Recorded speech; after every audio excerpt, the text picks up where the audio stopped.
Judgement या अन्य किसी जानकारी के लिए दिए गए नंबर पर मैसेज करें।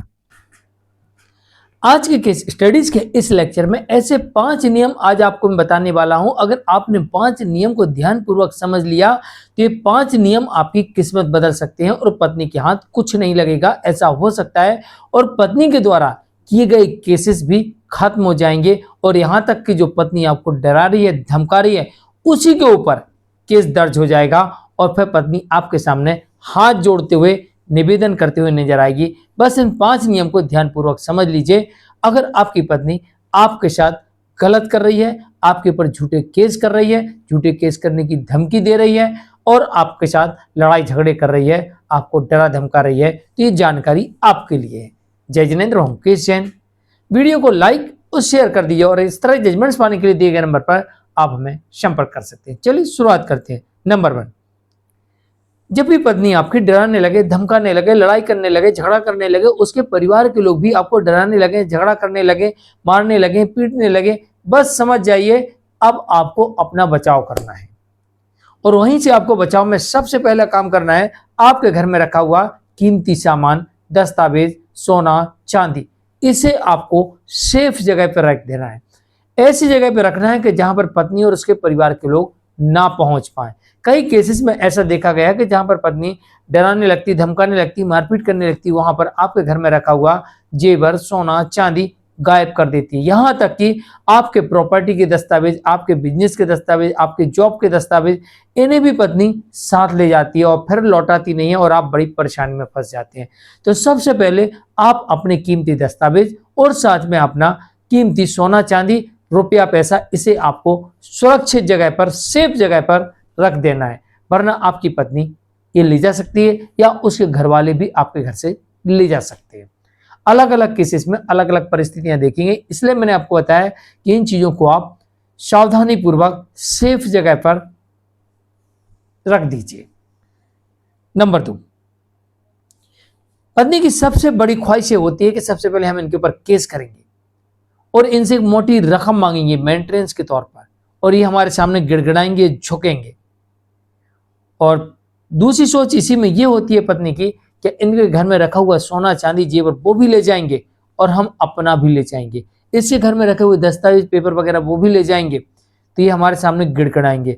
बस पति को इस बात को ध्यान में रखते हुए पत्नी कहीं उनके साथ ऐसा ना कर दे, झूठे आरोप ना लगा दे, अपने घर में तत्काल प्रभाव से सीसीटीवी कैमरे लगवा लीजिए, घर के अंदर भी और घर के बाहर भी, बेडरूम और बाथरूम को छोड़कर। मान लीजिए पत्नी आपके घर में अभी, तो आपके साथ किसी प्रकार की ऐसी अप्रिय घटना को कारित नहीं कर पाएगी, और अगर ऐसा कुछ ले जाते हुए नजर आती है तो हो सकता है कैमरे में रिकॉर्ड हो जाए। दूसरी बात, अभी आपकी पत्नी घर में नहीं है और आपके ऊपर केस कर दी है या मायके में या धमका रही है, तो वो वहां से आकर भी आपके घर में रखा हुआ सोना, चांदी, जेवर ले जा सकती है, पेपर उठा के ले जा सकती है, आपके साथ मारपीट कर सकती है और उल्टा आपके ऊपर केस भी कर सकती है। तो इसलिए आप अपने घर में सीसीटीवी कैमरे लगवाइए, ताकि अगर किसी प्रकार की कोई भी अभद्रता करे या इस तरीके का नुकसान पहुंचाने का उसके मन में, उसके परिवार के लोगों में विकल्प आता है, तो ये कैमरा जो है ना, ये आपका सपोर्ट करेगा और ये कैमरे में जो रिकॉर्डिंग हो जाएगी, ये पत्नी और उसके परिवार के लिए सरदर्द हो जाएगा और उनको सजा हो जाएगी। नंबर 3, कई बार ऐसा देखा जाता है कि पेशी के दौरान आपको धमकी दी जाती है, आप पेशी के पहले ही धमकी दे, आके दिखा तू तो जान से मरवा देंगे, हाथ पे तोड़वा देंगे, जेल भिजवा देंगे, या आप पहुंच जाते हैं, आपके ऊपर कोई केस हो जाता है, आपके ऊपर केस दर्ज करवा देते हैं, जबरन आपको मारते हैं, पीटते हैं, डराते हैं, धमकाते हैं। अगर ऐसा आपको पहले से प्रतीत होता है या ऐसा होने लगता है, आप तत्काल इनकी शिकायत दर्ज करवा दीजिए। अब शिकायत कई बार ऐसा होता है कि आप कहते हैं साहब वहां की पुलिस लिख नहीं रही थी, आप ऑनलाइन कर दीजिए, रजिस्टर्ड डाक से भेज दीजिए, आप यहाँ पर आकर 0 की FIR दर्ज करवा दीजिए, क्योंकि भैया जहाँ जान खतरे में वहाँ थोड़ी रोकेंगे। अगर आपको वहाँ खतरा महसूस हो, आवाज से निकलिए, अपने शहर में आइए और 0 पर FIR करिए और उसके बाद उसी FIR की कॉपी रजिस्टर्ड डाक से वहाँ भेज दीजिए। 30 दिन के भीतर पुलिस आपको अगर नहीं बुलाती है तो आप खुद चले जाइए, और इसके अलावा अगर पुलिस आपका साथ न दे या केस दर्ज न करे तो आप उस कंप्लेंट के बेस पर वहां कोर्ट में एक केस फाइल कर दीजिए। और इसके साथ साथ कोशिश करिए कि जब आपको धमकी मिलने लगी, डराने लगी, धमकाने लगे, तो हिडन कैमरों का प्रयोग करें। बहुत सारे छोटे छोटे हिडन कैमरे आते हैं, अपने साथ लेके चलें। अगर आपके साथ कोई अप्रिय घटना घटती है तो उस कैमरे में रिकॉर्ड हो जाएगा, वो आपके लिए सबसे बड़ा प्रूफ बन जाएगा। और ऐसे में फिर पत्नी और उसके परिवार के लोग जो हमला करवाने वाले थे, डराने वाले थे, धमकाने वाले थे, वो सब के सब इस केस में फंस जाएंगे। और फिर अब आपके उनके सामने हाथ पैर नहीं जोड़ोगे, वो आपके सामने हाथ पैर जोड़ेंगे, ऐसी परिस्थिति बन जाएगी। नंबर 4,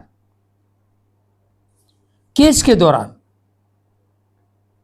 के दौरान बिना कोर्ट के आदेश के आपको पत्नी के घर नहीं जाना, उनके बुलावे पे नहीं जाना, उनके बताए गए स्थान पे नहीं जाना, उन्हें अपने घर नहीं बुलाना, यानी कोई भी ऐसी मीटिंग नहीं करना। कई बार ऐसा देखा गया है कि धोखा हो गया इसमें, आपको बुलाया बड़े प्यार से और वहां आपके साथ मारपीट कर दी और ऊपर आपके ऊपर ही केस कर दिया, यही हमारे घर आया था लड़ने झगड़ने को। तो आपको ये गलती कभी नहीं करना। या तो कोर्ट का आदेश लीजिए और फिर पुलिस की सुरक्षा में जाइए, या फिर जो बात करनी है मेरे वकील साहब से करिए। मेरे वकील साहब मेरे को बोलेंगे, मैं उनसे बात करूंगा और फिर मैं उनको जवाब दे दूंगा, और फिर मेरे वकील साहब आपके वकील साहब को बताएंगे या आपको बताएंगे, वो उनके ऊपर निर्भर है। पर आप मेरे से बात ना करें, मेरे वकील साहब बैठे, उनसे जाके बात करिए। वकील को कोई दिक्कत नहीं है, कोई पक्षकार आ जाए बात करने के लिए, उन्हें कोई दिक्कत नहीं है, वो बात कर सकते हैं। नंबर 5, सबूत इकट्ठे करिए, जितने हो सके उतने सबूत इकट्ठे करिए, चाहे वो डिजिटल फॉर्म में हो, चाहे सॉफ्ट कॉपी हो, हार्ड कॉपी हो, या फिर कोई आई विटनेस हो। जितने हो सके उतने सबूत इकट्ठे करिए और उन्हें सही तरीके से कोर्ट में सबमिट कर दीजिए।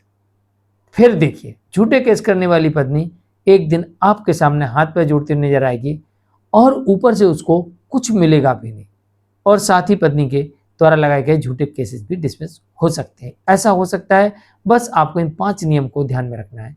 आज के लिए इतना ही। मैं मुकेश जैन, नमस्कार।